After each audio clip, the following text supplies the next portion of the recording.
Hello, welcome students. VBPS Etawah भोपजी चोमू जयपुर की online education में आप सभी स्टूडेंट्स का हार्दिक स्वागत है। डियर स्टूडेंट्स, हम बात कर रहे थे ह्यूमन फिजियोलॉजी की और इसमें हमारा जो टॉपिक था वो था मनुष्य का पाचन तंत्र, ह्यूमन डाइजेस्टिव सिस्टम की हम क्या कर रहे थे, बात कर रहे थे। और कल हमने अर्थात जो प्रीवियस जो वीडियो था अपना, उसमें हमने बात की कि मानव जो पाचन तंत्र है वो किस किस से मिलकर बना होता है। और यहाँ हमने पढ़ा कि मानव का जो पाचन तंत्र है उसमें मुंह से लेकर गुदा तक एक लंबी नलिकाकार संरचना पाई जाती है जिसे आहार नाल या एलिमेंट्री कैनाल कहते हैं। तो मानव का जो पाचन तंत्र है वो आहार नाल और पाचक ग्रंथियों से मिलकर बना होता है। डाइजेस्टिव ग्लैंड्स जो होती हैं उनसे मिलकर बना होता है। आहार नाल की हमने बात की तो मनुष्य की जो आहार नाल है उसमें मुख से लेकर गुदा तक बहुत सारे ऑर्गन्स होते हैं जो भोजन के पाचन में अपना महत्वपूर्ण योगदान देते हैं, जिनमें हमने बात की। एक तो है मुंह आगे खुलेगा, मुंह गुहा में या मुख गुहा में, उसके बाद में मुंह गुहा खुलेगी ग्रसनी में, फेरिंक्स में ग्रसनी खुलेगी, ग्रसिका में, ईसोफेगस में ग्रसिका आगे खुलती है, आमाशय में, स्टोमक में, आमाशय आगे खुलेगा, छोटी आंत में, शुद्रांत्र में छोटी आंत में खुलता है और छोटी आंत आगे खुलती है बृहदात्र बड़ी आंत में खुलती है और अंत में ये खुलेगी मलाशय में और मलाशय मल द्वार या गुदा द्वारा बाहर खुलता है। ये सब के सब आहार नाल के क्या थे, पार्ट थे, आहार नाल के क्या थे, भाग थे। इनकी हमने बात की। पाचक ग्रंथियां कल हमने चित्र में नहीं बनाई थी, अभी आपको बना के बताते हैं इसमें। तो पाचक ग्रंथियां यहाँ 3 प्रकार की हैं। एक होती हैं लार ग्रंथियां, दूसरी है यकृत ग्रंथि और तीसरी है अग्नाशय ग्रंथि, पैंक्रियाज ग्लैंड। ठीक है, तो सलेवरी ग्लैंड और यकृत ग्लैंड और तीसरी है पैंक्रियाज ग्लैंड। ये 3 पाचक क्या होती हैं, ग्रंथियां होती हैं।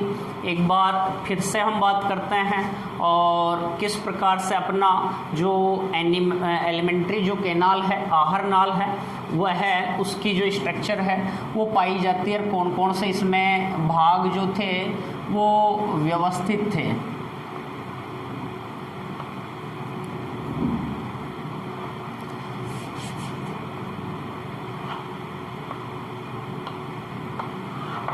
ये हमने पढ़ा कल।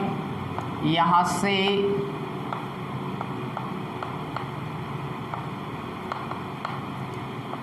ये जो अपना नाक है वो नेजल चैम्बर में, नेजल चैम्बर और जो मुख हुआ है वो आगे जाकर सम्मिलित रूप से किस में खुलते हैं, ग्रसनी में खुलते हैं और ग्रसनी आगे जाकर 2 भागों में विभक्त हो जाती है, जिसमें से एक अपना ग्रसिका और दूसरा अपना कौन होता है, श्वास नली होती है। यहाँ डायफ्राम स्थित होता है जो वक्ष गुहा और उदर गुहा को क्या करता है, अलग रखने का क्या करता है, कार्य करता है। ये अपना आमाशय स्टोमक है और आमाशय आगे छोटी आंत के ग्रहणी भाग में खुलता है, जो आगे ये पूरा छोटी आंत का भाग है जो 3 भागों में बटी हुई थी, डोडेनम, जेजेनम और इलियम में बटी हुई थी।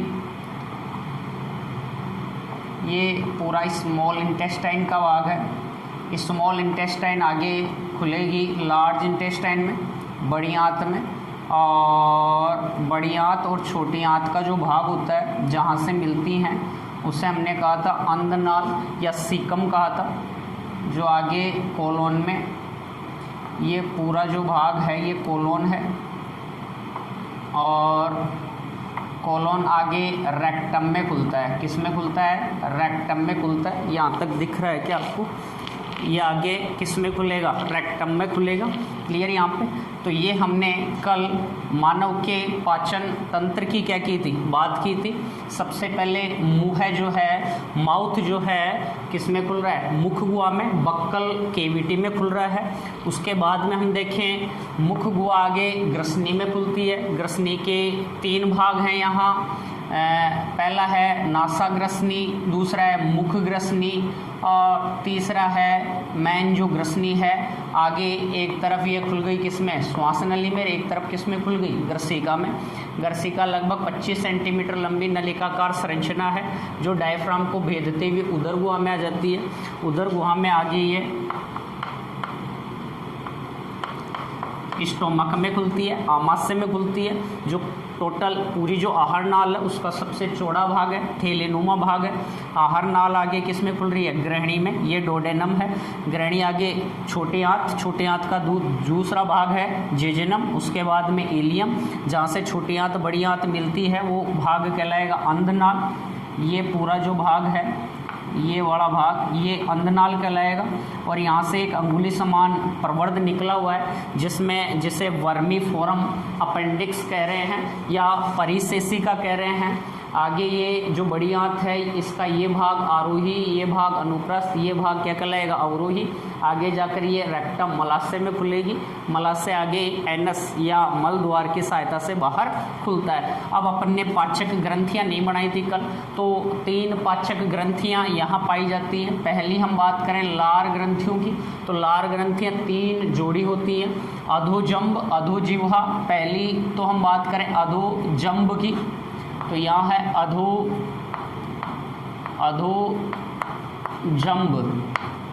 दूसरी आती अधोजिह्वा, जीभ के नीचे अधोजिह्वा। और तीसरी यहाँ है कर्णपूर्व। कर्णपूर्व। ये सब की सब कौन सी ग्रंथियाँ हैं? लार ग्रंथियाँ हैं। यहीं हम बात करें एक अग्नाशय ग्रंथि होती है। यहाँ आमाशय और जो ग्रहणी का भाग है, आमाशय और ग्रहणी के भाग के बीच वाला ये टोटल जो भाग है ये पूरा का पूरा क्या कहलाएगा? अग्नाशय ग्रंथि का है। अग्नाशय ग्रंथि, या इसे हमने पैंक्रियाज ग्रंथि। ये एकमात्र ऐसी ग्रंथि है जो एंडोक्राइन भी है और एक्सोक्राइन भी है, मतलब अंतःस्रावी ग्रंथि भी है और बहिस्रावी ग्रंथि भी है। अंतःस्रावी ग्रंथि के रूप में अग्नाशय ग्रंथि द्वारा इंसुलिन हार्मोन का स्त्राव किया जाता है। बहिस्रावी ग्रंथि के रूप में इसके द्वारा अग्नाशय रस का स्त्राव किया जाता है। और अग्नाशय रस में बहुत सारे पाचक क्या होते हैं? एंजाइम्स पाए जाते हैं। नेक्स्ट हम बात करें यकृत ग्रंथि, तो यहाँ यकृत ग्रंथि पाई जाती है। ठीक है, राइट हैंड साइड स्थित होती है। और ये जो यकृत ग्रंथि है शरीर की सबसे बड़ी ग्रंथि है, largest gland of human body. तो शरीर की सबसे बड़ी क्या होती है? ग्रंथि होती है। इसका वजन 120 से लगभग 170 ग्राम तक होता है। और यकृत ग्रंथि जो है 2 पालियों से मिलकर बनी होती है। इसी में यहाँ पित्ताशय स्थित होता है जिसमें पित्तरस का स्त्राव किया जाता है और मूल पित्त वाहिनी का निर्माण होता है जो यहाँ से बाहर आती है और अग्नाशय ग्रंथि से निकलने वाली नलिका के साथ जुड़कर यकृत अग्नाशय वाहिनी का निर्माण करके ये दोनों सम्मिलित रूप से किस में खुल रही हैं? ग्रहणी भाग में खुलती हैं। किस में खुलती हैं? ग्रहणी भाग में। अपने जो पाचक रस हैं वो यहाँ पर क्या करती हैं? इनके द्वारा रिलीज किए जाते हैं, मुक्त किए जाते हैं। तो यहाँ तक तो अपन ने क्लियर बात कर ली थी कौन सी पाचक ग्रंथि किस प्रकार से काम करती है, उसका विस्तार से हम आगे बात करेंगे। फिलहाल आपको स्थिति इनकी बता दी कौन सी पाचक ग्रंथि कहाँ पर पाई जाती है। अब हम बात करेंगे आहार नाल के एक एक पार्ट की। तो आज हम समझेंगे एक तो मुंह के बारे में, एक मुख गुहा में, एक ग्रसनी और एक ग्रसिका। इन 4 टॉपिक्स तक हम बात करेंगे किस किस में क्या हो रहा है, कहाँ कहाँ भोजन का पाचन किया जाता है। तो सबसे पहले हम बात करें किसकी? मुंह, माउथ। दोनों होठों से घिरा हुआ क्या पाया जाता है, मुख पाया जाता है। और जो होठ होते हैं उन पर त्वचा का जो लेयर है वो नहीं पाया जाता, सल्की उपकला ऊतक यहाँ पर क्या होता है, प्रेजेंट होता है या पाया जाता है। क्लियर। दूसरा जो मुख है वो मुख आगे किस में खुल रहा है, मुख गुहा में, बक्कल केविटी में खुलता है, मुख गुहा में खुलता है। अब मेन जो यांत्रिक जो पाचन होता है भोजन का वो मुख गुहा में किया जाता है। अब मुख गुहा में भोजन का पाचन करने के लिए कौन कौन सी संरचनाएं पाई जाती हैं, तो मुख गुहा में भोजन के पाचन के लिए एक तो पाए जाते हैं दांत, टीथ पाए जाते हैं, दांत, जीभ और कौन पाई जाती है, लार। दांत, जीभ और क्या स्थित होती है, लार पाई जाती है। इन सब के बारे में हम विस्तार से बात करेंगे कि दांत जो हैं वो कहाँ पाए जाते हैं, दांत जो हैं वो कितने होते हैं, ये क्या काम कर रहे हैं, जीभ जो है इसके क्या क्या कार्य हैं, क्या इसकी संरचना होती है, और लार जो है उसका यहाँ पर क्या रोल होता है। क्लियर यहाँ पे। तो यहाँ हम सबसे पहले जैसे बात करें जीभ की, तो जीभ जो है, टंग जो है वह मुंह गुहा में स्थित एक मांसल क्या होती है, संरचना होती है। जीभ एक मांसल क्या होती है, संरचना होती है। और इस जीभ के यहाँ क्या क्या कार्य हैं उनको सबसे पहले थोड़ा वो देखें हम क्या काम करती है। तो जीभ यहाँ एक मांसल संरचना है जो स्वतंत्र रूप से मुख गुहा में घूमती रहती है। इसका पीछे का जो भाग होता है वो फ्रेनुलम फिलामेंट द्वारा, फ्रेनुलम तंतु द्वारा ज्वाइंट रहता है, जबकि अग्रभाग जो है वो अग्रभाग क्या रहता है, स्वतंत्र रहता है, खुला रहता है। और जीभ यहाँ पहला काम, मेन जो काम है, बोलने में सहायक होती है। इसके अलावा हमारे दांतों आदि की सफाई करने में सहायक होती है। इसके अलावा भोजन को दांतों के नीचे लगाने में सहायक होती है। इसके साथ ही जो जीभ है वह जीभ पर बहुत सारी स्वाद कलिकाएं पाई जाती हैं, बहुत सारी स्वाद कलिकाएं पाई जाती हैं, पेपिलाज पाए जाते हैं जो क्या काम करते हैं, भोजन के स्वाद का ज्ञान करवाते हैं कि भोजन खट्टा है, मीठा है, कड़वा है, नमकीन है, किस प्रकार का है। तो जीभ पर लगभग 10 प्रकार के स्वाद कलिकाएं पाई जाती हैं। और इन सब की हम बात करें तो जैसे ये एक हम जीभ की संरचना बनाएं तो इस प्रकार से जीभ की संरचना है और इस पर लगभग 10,000 प्रकार की स्वाद कलिकाएं पाई जाती हैं। इस पर पाई जाने वाली जो स्वाद कलिकाएं होती हैं किसके ऊपर, जीभ के ऊपर, वो स्वाद कलिकाएं कितने प्रकार की होती हैं, 4 प्रकार की। कितने प्रकार की होती हैं, 4 प्रकार की स्वाद कलिकाएं जीभ के ऊपर क्या होती हैं, व्यवस्थित होती हैं, ये जीभ के ऊपर पाई जाती हैं। इन स्वाद कलिकाओं की हम बात करें तो जिनमें सबसे पहले आता है फिलीफोरम। कौन आता है, फिलीफोरम पेपिला। ये जैसे ये स्वाद कलिकाएं उपस्थित हैं जीभ के ऊपर, इन सब को हम क्या कह रहे हैं, फिलीफोरम।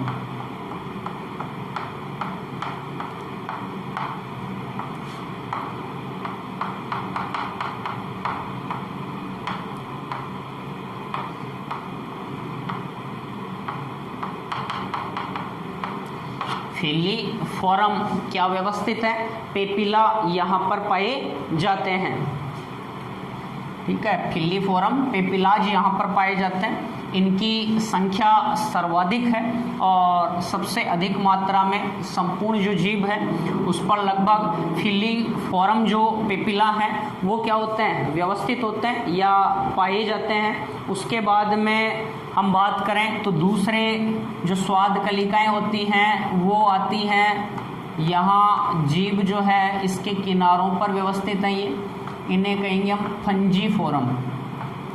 क्या कहेंगे, फंजीफोरम पेपिला। क्या कहेंगे, फंजीफोरम क्या कह देंगे, पेपिलाज इन्हें कहेंगे, फंजीफोरम पेपिला कहेंगे।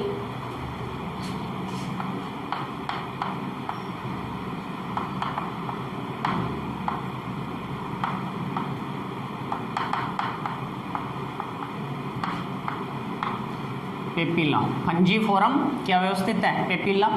फंजीफोरम पेपिला के अलावा जीभ में तीसरी जो स्वाद कलिकाएं पाई जाती हैं वो व्यवस्थित होती है सर्कमवेलेट। कौन सी पाई जाती है? ये जो स्वाद कलिकाएं हैं इनको हम कह रहे हैं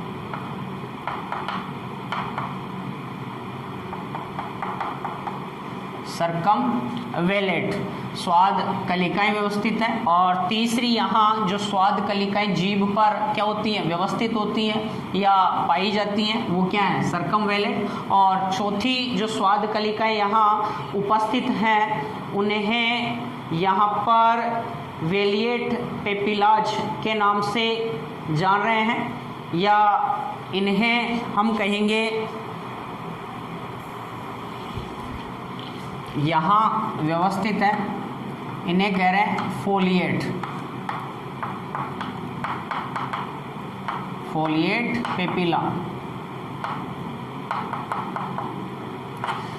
ठीक है, तो इनमें से हम बात करें फिलीफोरम जो पेपिला है उनकी संख्या सर्वाधिक है, लगभग संपूर्ण जीभ पर ये पाए जाते हैं। फंजीफोरम जीभ के शीर्ष पर अग्रभाग पर क्या होते हैं? व्यवस्थित होते हैं और लाल रंग के होते हैं। और सर्कमवेलेट यहाँ सर्कल समान शेप के रूप में पाए जाते हैं। और फोलिएट जो पेपिलाज हैं वो मनुष्य में अनुपस्थित होते हैं या फिर अवशेषी होते हैं, नहीं पाए जाते हैं। मेंढक वगैरह में ये प्रेजेंट हो सकते हैं। अब यहाँ पर हमने बात की जीभ जो है उस पर लगभग 10,000 प्रकार की स्वाद कलिकाएं हैं और यहाँ 4 प्रकार की क्या पाई जाती हैं? स्वाद कलिकाएं व्यवस्थित हैं, पाई जाती हैं।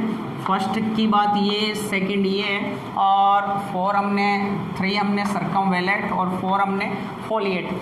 अब यहाँ जो जीभ है इसकी हमने बात की, तो जीभ जो है इस पर उपस्थित ये जो स्वाद कलिकाएं हैं इनके द्वारा भोजन के स्वाद का क्या कराया जाता है? ज्ञान कराया जाता है। अब जीभ का जो कौन सा भाग है उसके ऊपर कैसे स्वाद कलिकाएं पाई जाती हैं और कहाँ किस स्वाद का ज्ञान करवाया जाता है? जीभ का जो जो भाग होता है ना, अग्रभाग, यहाँ जो स्वाद का पता चलता है वो पता चलता है शुगर, मतलब चीनी या जो मीठा है, मीठा जो स्वाद है उसका पता जीभ के किसके द्वारा? अग्रभाग के द्वारा चलता है। उसके बाद में हम बात करें तो यहाँ जो ये पूरा भाग है ये, और ये पूरा भाग है जीभ का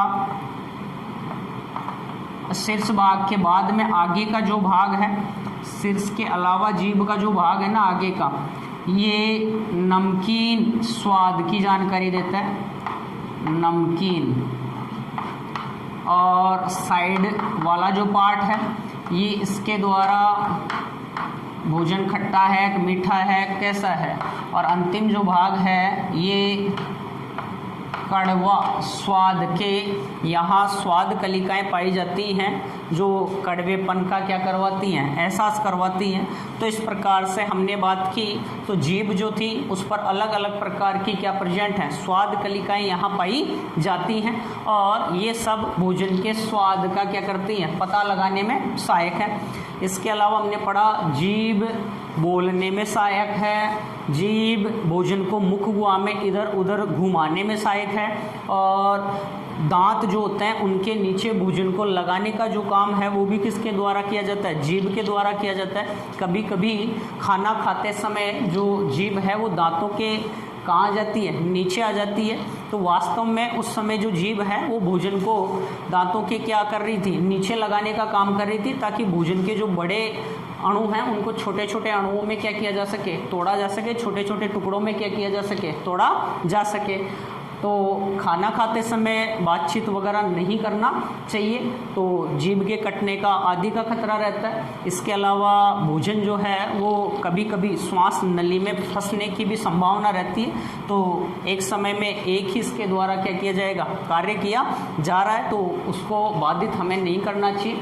खाना खाते समय किसी से बातचीत नहीं करनी चाहिए।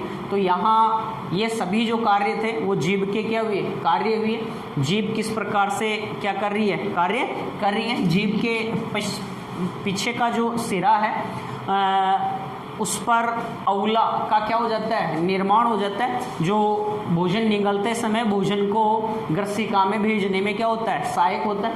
इसके अलावा यहाँ पार्श्व में कुछ टॉन्सिल्स पाए जाते हैं। कभी कभी उन टॉन्सिल्स में संक्रमण होने से वो क्या हो जाता है, फूल जाता है और गले में आदि में क्या होने लग जाता है, दर्द होने लग जाता है और भोजन निगलने में क्या होने लग जाती है, समस्या होने लग जाती है। तो ये हमने बात की जीभ की।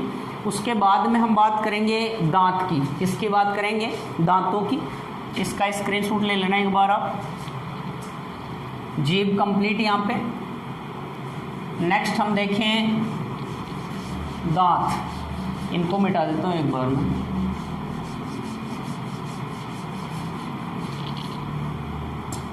दांतों की हम बात करें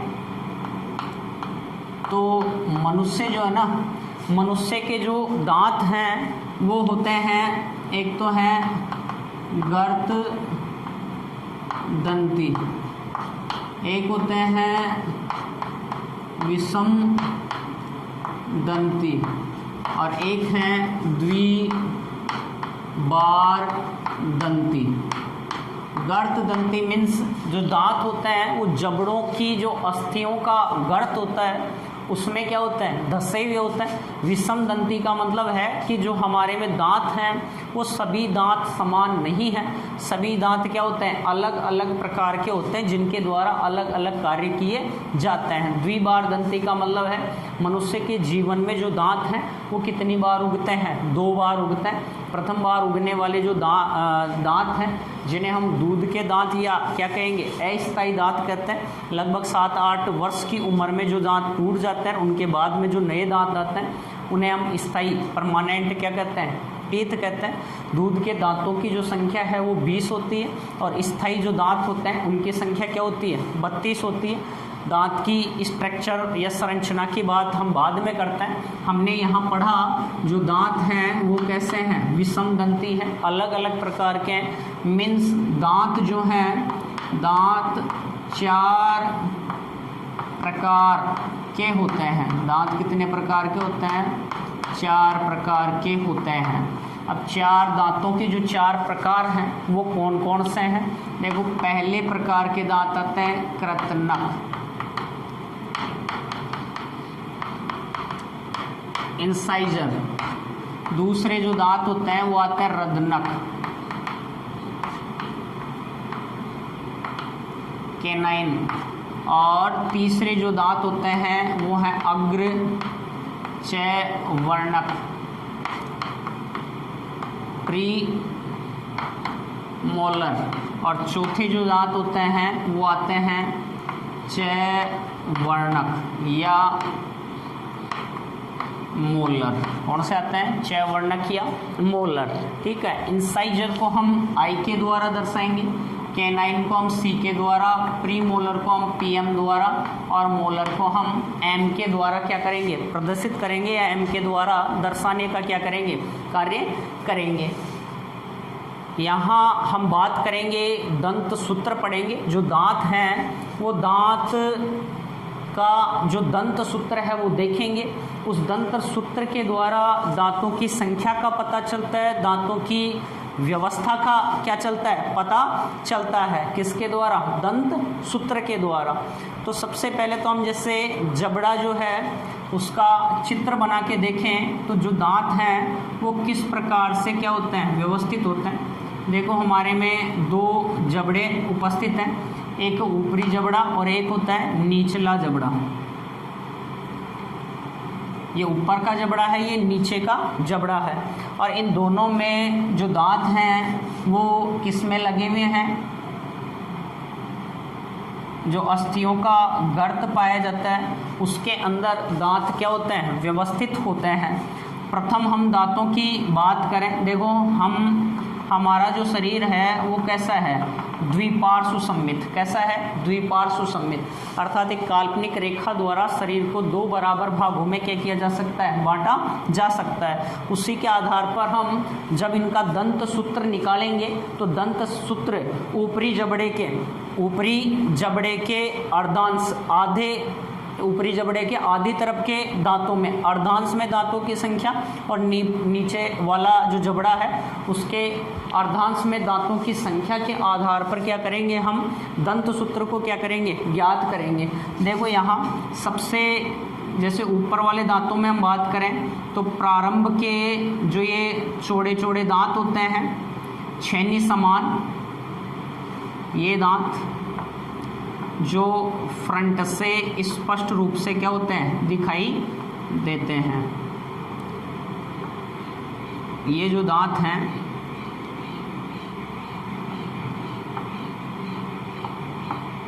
इन्हें हम क्या कह रहे हैं? कर्तनक कह रहे हैं। क्या कह रहे हैं? कर्तनक या इंसाइजर कह रहे हैं। जो छेनी समान होते हैं और भोजन को काटने का क्या करते हैं? कार्य इनके द्वारा संपन्न किया जाता है। भोजन को काटने का जो कार्य है वो इनके द्वारा संपन्न किया जाता है। दूसरे जो दांत होते हैं न्यूक्लियस से, ये जो दांत हैं इन दांतों को हम क्या कह रहे हैं?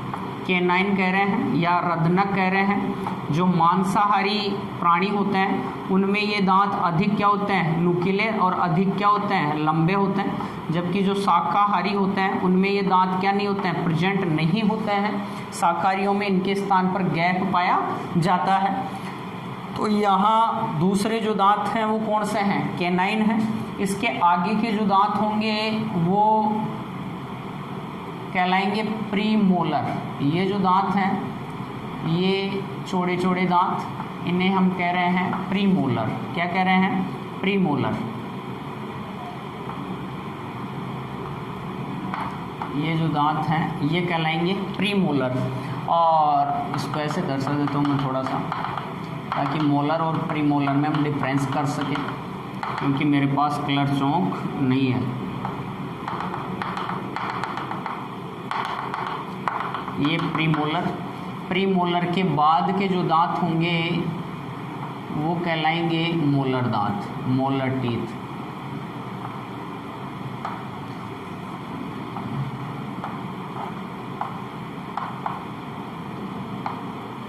ये मोलर टीथ हैं। इधर भी मोलर टीथ होंगे।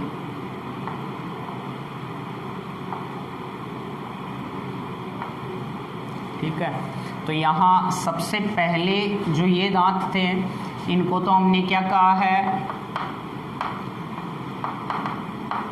इंसाइजर। उसके बाद की ये जो दांत हैं कैनाइन।